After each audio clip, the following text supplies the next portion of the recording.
Yo, what's going on, guys? Crispy Flakes here for today's video. We got a video by my guy, Barry McCockner. Great games by NBA Draft Busts. So before we get going on this video, just a quick moment to explain things as of late. I know I've not been uploading as much, and when I have been uploading, I've been in a very salty mood. That's not on purpose or anything. I don't want to go into heavy detail with it, but let me just say, I made the mistake of, trying to find dating on Tinder.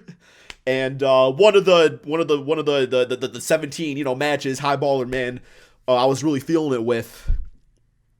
And then let me just say, do not break up with somebody over text at a funeral.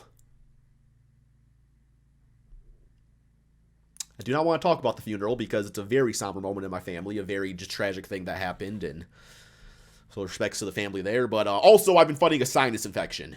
Like, my brain has been like Victor Wembanyama's hands on that baseball. Just, ugh. But today is like my first day feeling better. My friend Taylor's coming this week. We're going to hang out, see some fireworks, man. And it's going to be a great time. So let's check. Okay, before we do this video about Barry here, I just got to say, because Darko, if he's going to do great games, I hope it's Darko on the Pistons, which it might not exist. Because I know he was a baller on the T-Wolves. But just in case he doesn't, I need to show you guys the greatest Darko moment in Pistons history. This is about 8 years old here, but I know it's about 16 years ago when this happened. That's the pixel right there. That's the pixel Darko Milicic. And this is, I muted it too because there was music. This back, when I was doing Tayshaun Prince mix videos and stuff. We all had to start somewhere. Not my video, but same type. So watch Darko, man. See what this man does on, I believe, Alonzo Mourning? Can't really tell. Look at the speed here, man. Look at that, man. Look at that. That's baby Jokic, baby. That's baby Jokic, baby. It was much better with the, look at, it was bench time because Chauncey and Tayshaun on the bench, man. Look at that speed, though. Oh, wait. No, it was against the Mavericks. See, I really couldn't tell with those pixels, but, he did that on Jop. This man did dunk on Alonzo once before, too. Okay, let's get going on this video here. A while back, I did a video called Great Games by Bad Quarterbacks, and I realized I haven't done anything like that for the NBA until now. In this video, I'm going to look at great games by NBA Draft Busts. Now, the word great is subjective. Yeah, great comparatively. For some of these draft busts, they were so bad that even their quote-unquote great games still weren't anything good. But I digress. This video shows that even the worst players can have their moment in the sun. Let's do it, man. In chronological order, starting in the 1970s. Let's go. Ken Durant. Chances are you probably never even heard of this guy. He was the 4th overall pick in 1971 and was he played for the OKC Thunder. His time. In college, he had an undiagnosed ACL tear, which obviously affected his pro career. Oh, that's not fair. He appeared in just 120 games and averaged 4 points, but at least for one night. Okay, I read your guys' comments that I was misreading total rebounds with points on another video, but I'm not making the mistake here, right?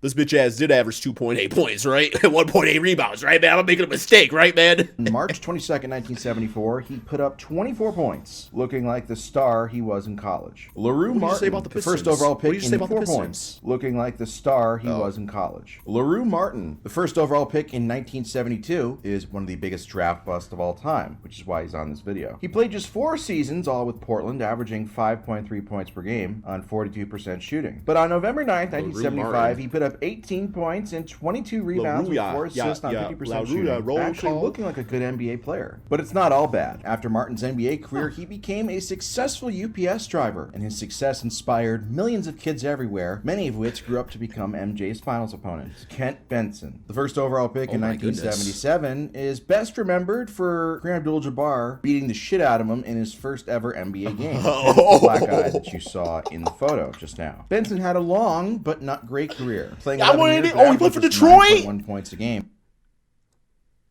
Get this Krispy Kremed man off my Detroit Pistons. We don't want you here, man. Come on now.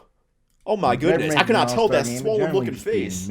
But on February 9th, 1982, he showed flashes of why he was picked first overall, putting up 25 points, 7 rebounds, 9 assists, 3 steals, and 2 blocks on 63% shooting. Okay. Damn, though, he got his shit rocked. He did. That's Bill Garnett, the 4th overall pick in 1982, is not related to Kevin, in case you couldn't tell by the photos. He lasted just 4 years in the NBA and only 2 with the team that drafted him, averaging 5.5 points per game, with absolutely zero memorable memorable moments, except for one night on March 9th, 1985. He put up 21 points, 7 rebounds, and 3 blocks on 90% shooting in just 26 minutes of play. Of course, because he was terrible, he still had 4 turnovers, but hey, there's not exactly a lot of great games to choose from here. Give me a break. Sam Bowie. Now, here's a guy that all of you do know about. The second overall pick in 1984. Numbers aren't bad. Most remembered for being drafted ahead of Michael Jordan. He had ability, it's just he's not as good as Michael Jordan. But he did show flashes of that ability, like on December 26, 1991, where he took a massive dunk all over Hakeem Olajuwon, putting up 34 points, 15 rebounds, and 2 assists on 65% shooting. Had he been drafted 20th overall, people would say he had a great career. Chris Washburn, third overall pick in the infamously troubled 1986 draft. Washburn is one of the biggest flameouts in NBA history. He played just 2 years before being banned for life due to drug abuse. But even when he did play, he averaged just 3.1 points, no offense to Golden State, and appeared in just 72 NBA games. Even his best career game, which came on December 7, 1986, really wasn't anything special. 17 points, 12 rebounds with 4 turnovers. Yeah, he stunk. Danny Ferry, the second overall pick in 1989, was really the first unathletic white Duke player that everybody hated, with a pretty apt last name, as he was mostly soft and never came close to living up to the hype. He did have a long career, though, mostly as a designated three-point shooter, but he's probably more remembered for being a GM. But even Mr. Ferry had his moments, like on April 11th, 1996, when he dropped 32 points on 11 of 13 shooting with 5 three-pointers against the Knicks. Purvis Ellison, the first overall pick in 1989, became famous for his injuries, getting the nickname Out of Service Purvis. He did show flashes of potential in the early 90s with Washington, including a year where he won most improved player, averaging over 20 points a game. I don't know why. That was really all his career had to show for. His best career game came in January 3rd, 1992, where he put up 31 points, 15 rebounds, and 4 assists with 2 blocks on 80% shooting. The talent was there, but when you make Anthony Davis look durable, it's not worth it. Bobby Hurley, the 7th overall pick in 1993, is famous for 2 reasons: his legendary career at Duke and a massive car accident that happened early in his rookie year, which basically derailed any chance he had at a successful NBA career. He played just 5 seasons, shot 35% from the field, and averaged 3.8 points per game. Even still, on March 3rd, 1995, Bobby dropped 14 points and 17 assists. But of course, this being Bobby Hurley, he still shot just 40%. God, what a scrappy gym rat. Joe Smith. There is literally not a more average player in both name and game than Joe Smith. The man ain't a bust. The problem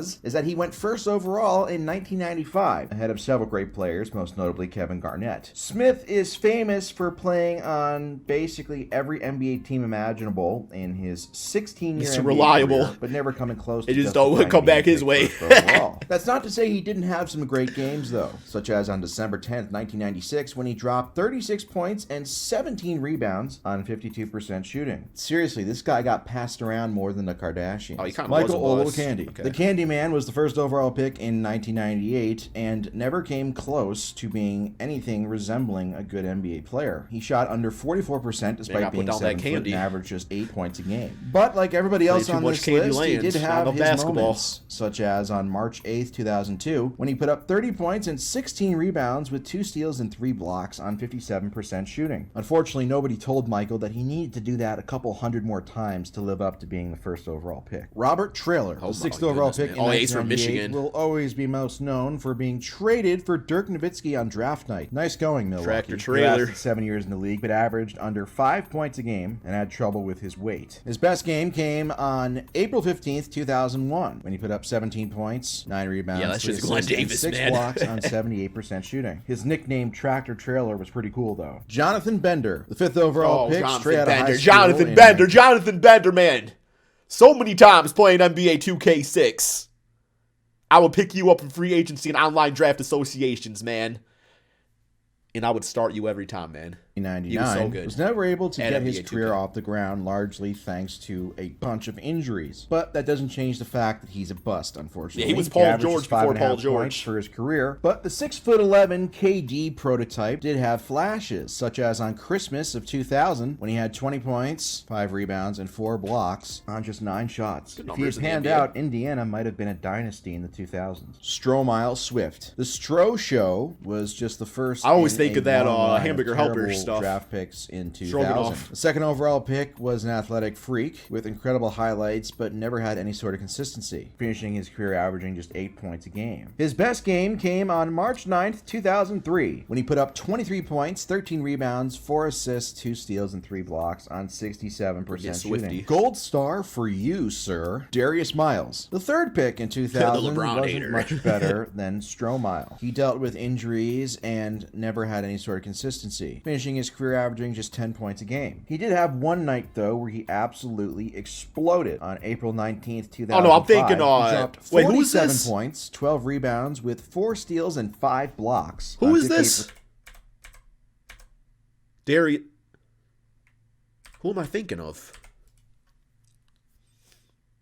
47 points, 12 rebounds, Darius with 4 Miles. steals and 5 blocks on 58% shooting. You don't do that unless you have serious Oh, I'm talent. thinking of He's Ricky also Davis, an man. occasional Ricky actor Davis. as well. Ricky Check Davis. his IMDb page. Marcus Pfizer, the fourth overall pick in 2000, that's right, 3 in a row, with a last name that makes the anti-vaxxers pissed. Had big muscles, but never amounted to much in the league, playing just 6 years and averaging under 10 points a game for his career. His moment in the sun came late in 2004, April 12th, 2004 to be exact, when he put up 30 points and 20 rebounds, although he was still a -7 in the plus-minus category. I'm The gonna shoot some threes, anti-vaxxers win man. again. Kwame Brown. Kwame Michael Brown. Jordan's most famous draft pick, was the first high schooler ever to be taken first overall, which he was in 2001. Brown is now a famous YouTuber after a 12-year NBA career where he averaged 6.5 points a game, basically, although he did step up his play in the postseason, increasing it to a whopping 8.7 points per game. Wow. But the highlight of Kwame's career will always be on March 17th, 2004, when he dropped 30 points and 19 rebounds on 75% shooting. Put this man in the Hall of Fame right now. Jay Williams, famous motorcycle rider, was picked second overall in 2002 by the Chicago Bulls with the hopes of ushering in a new era post-Jordan. Turns out that it was not to be, as Williams played just 1 year, during which he shot under 40%, for a motorcycle crash ended his career. You Bulls Easily fans the best do not game have of his luck- short you don't have no career luck with, came your point on guards, November man. 9th, 2002, when he dropped 26 points, 14 It's like, rebounds, defensive and 13 against the dark assists. arts at Those damn Hogwarts, man. motorcycles. Nicolas Skeetishvili, the 5th overall pick in 2002, known First as pick? Skeeta, no offense to Abella Danger, is arguably the single worst basketball player to ever step fifth foot on overall an NBA pick. court, regardless Not all of number draft ones. Okay, position. that's I mean, right. good lord, just look at his stats and efficiency. Just disgusting. Even his best career game, which came on December 28th, 2002, is so mundane it makes me puke. 12 points, 3 rebounds, 4 assists on 56% shooting, mostly in garbage time, with a -8 plus-minus. Darko Milicic, the second overall pick in the famous 2003 draft, won a championship and made 2 NBA finals, but wasn't exactly the reason why his team won so much. Turns out being drafted ahead of Carmelo Anthony, Dwayne Wade, and Chris Bosh has its downsides. Darko never came close to being a star, finishing his career My man averaging showed the just dunk, 6 though, didn't he, points man? a My game. man showed the dunk, though, didn't he, man? That was the one, wasn't Turns it? out being drafted ahead of Carmelo Anthony, Dwayne that. Wade, and Chris Bosh has its downsides. Definitely not that. Darko never Yeah, my man showed the first play. My man does his research, baby. Yes. came close to being a star, finishing his career averaging just 6 points a game. His moment in the sun came for a crappy Minnesota Timberwolves team on November 19th, 2010, when he exploded for 23 points, 16 rebounds, 5 assists, 2 steals, and 6 blocks on 56% shooting. But of course, he was still a -21 despite that. Rafael Arujo, much like Skeetishvili, the 8th overall pick in 2004, was a decidedly awful NBA player who never really even had a good game. Played 3 years, averaging under 3 points a game. And his best career game, quote unquote, which came on December 29, 2004, was just 13 points, 8 rebounds, and a block. What a worthless Oh my waste goodness of a pick. gracious, Adam man. Morrison, another amazing draft Walmart, Larry selection by Bird. Michael Jordan. 3rd overall pick in 2006, was famous for his porn stash and not exactly his play on the court. He dealt with injuries, and when he did play, was incredibly inefficient. But hey, he did and I remember win him not 2 rings showering, as a which is bench warmer gross. with the Lakers, so good for him, I guess. That doesn't change the fact he's still one of the worst picks of all time. That also doesn't change his best career game coming on December 30th, 2006, when he dropped 30 points and 6 rebounds. Good for you, Adam. Greg Oden, first overall pick in 2007 Sad story for Kevin here. Durant, I could will never never stay roast healthy, Greg Oden. failing to live up to the generational hype that he had coming out of Ohio State. Unlike many other players on this list, Oden, when he did play, showed actual promise. But at the end of the day, availability is the best ability, and Oden did not have it. But one of those games where he did show his promise came on January 19th, 2009, when he dropped 24 points and 15 rebounds with 2 blocks. Sucks to be a Portland fan. Gian Leon, the 6th overall pick in 2007, had an intriguing skill set for a 7-footer, but ended up being dog crap. Although his shooting form was actually really cool, especially on 2K. Every now and then in his short career, he would show flashes, such as on December 22nd, 2007, when he put up 29 points, 10 rebounds, 3 assists, and 3 steals on 14 of 17 shooting. I truly believe if Victor Wembanyama pans out, he could be as good as E. Joe Alexander, the 8th overall pick in 2008, was so dog shit he only appeared in 67 NBA games, averaging just 4 points a game at 41% shooting. He never had a single great NBA game. The best performance that I could find from him came on January 14th, 2009, where he put up a jaw-dropping 13 points, 5 rebounds, and 5 assists on 75% shooting. Deceptively athletic. Hashim Thabit, 2nd overall pick in 2009, was a hated pick at the time, proved everybody wrong, and has only gotten worse as time has progressed when you look at the careers of James Harden and Steph Curry being drafted after him. This scrub averaged 2.2 points per game in his career. Trying to find a good game from him was like trying to find a needle in a haystack, but I was somehow able to do it due to my incredible intelligence. On November 26, 2012, Thabit put up 13 points and 10 rebounds, mostly in garbage time. Unbelievable. Johnny Flynn. Flynn's rookie season was amazing. Not great, but not historically awful. But he would end up appearing in just 163 NBA games and scoring just over 1,500 points. That's not good in general, but it's especially not good when you are a guard and you're picked one spot ahead of a guy named Steph Curry. The best moment of Flynn's fleeting NBA career came on January 18th, 2010, when he dropped 29 points and 9 assists, or basically what Steph Curry does every game. Great job passing on Steph Curry twice, Minnesota, you fucking dipshits. Evan Turner, the 2nd overall pick in 2010, was an absolute star at Ohio State, and it seemed like his game would translate well to the NBA, but for whatever reason, he just never really took off. Turns out not being able to shoot is a pretty big deal when you are he had a very just the best game of his career came on January 22nd, 2014, when he dropped 34 points and 11 rebounds on an efficient 59% shooting. It's also frightening how he sounds exactly like Meatwad from Aqua Teen Hunger Force. No, I'm not joking. Derek Williams, the 2nd overall pick, see a pattern here, in 2011 to the Timberwolves, never beat the tweener allegations throughout his entire career. YMCA athleticism too. 9 points a game. Doesn't work in the NBA. They're all athletic. Too power forward. Every player wasn't quick enough to be a small forward. He also wasn't a great shooter. But at least for one night on December 9th, 2013, he lived up to his 2nd overall pick status, dropping 31 points, 5 rebounds, and 5 steals on 12 of 16 shooting. God, I wonder why Minnesota was so bad for so long. Jan Vesely, the confident foreigner, was picked 6th overall in 2011. He famously said that Blake Griffin was the American version of him. Turns out his confidence was misplaced. He appeared in just high school averaging 3.6 points per game. Zac Efron, Troy Bolton. Draft picks don't work out. They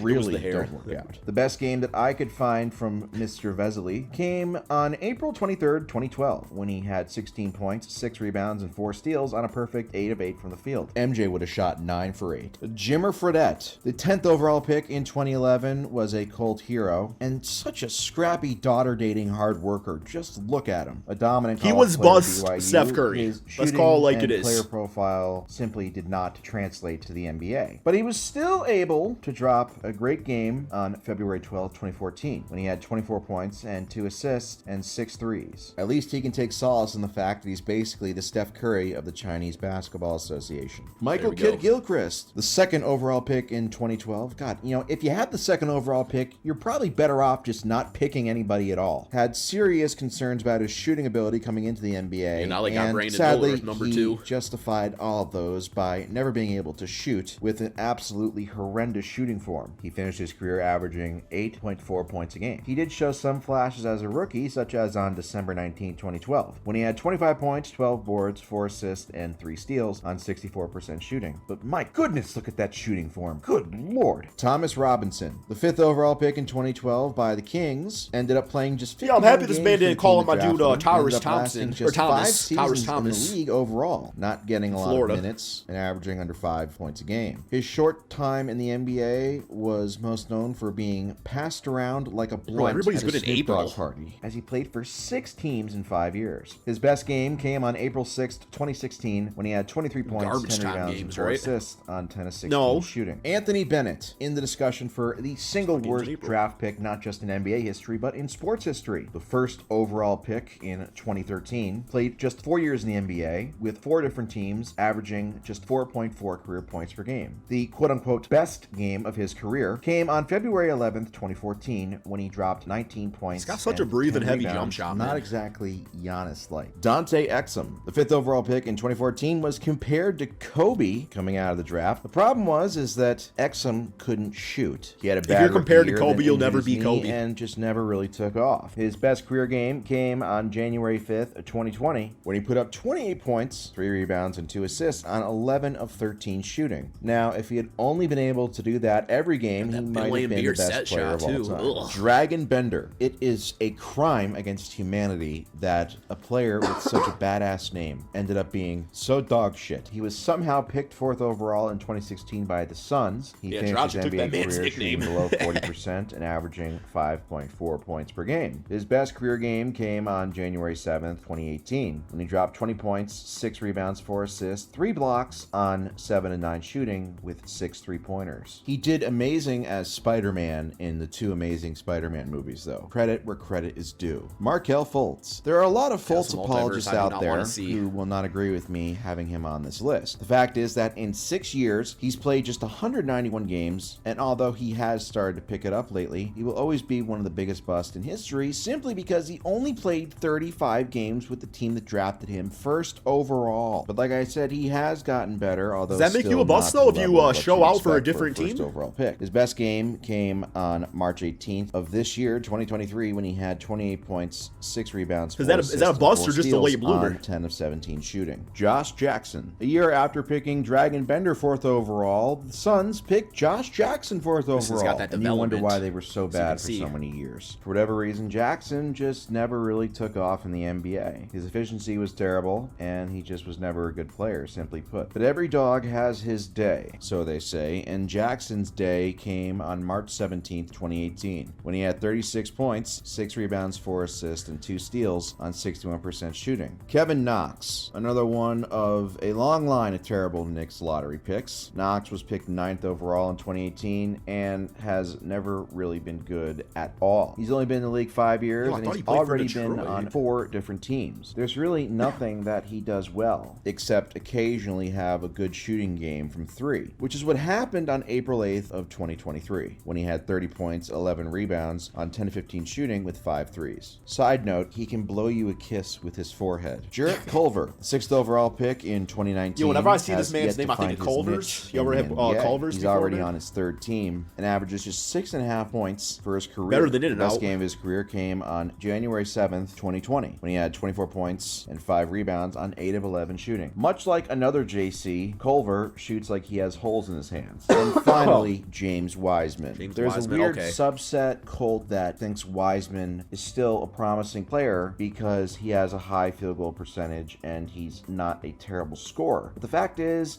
Golden State took him 2nd overall in 2020 and proceeded to be noticeably better anytime he was not on the court. He missed all of 2022 and his team won the fucking NBA championship without him. He was traded to Detroit this past season and the story remained the same. His team was way better when he was not on the court. In typical Wiseman fashion, his best game came on December 21st, 2022, when he put up 30 points on 12 of 14 shooting. The problem was that his team lost by 30. Oh god, it smells like shit in here. Yeah, I mean, what kind of more team Jalen Duren, I ain't gonna lie. That's all we got for this video. Thank you all so much for watching. Peace out, my friends.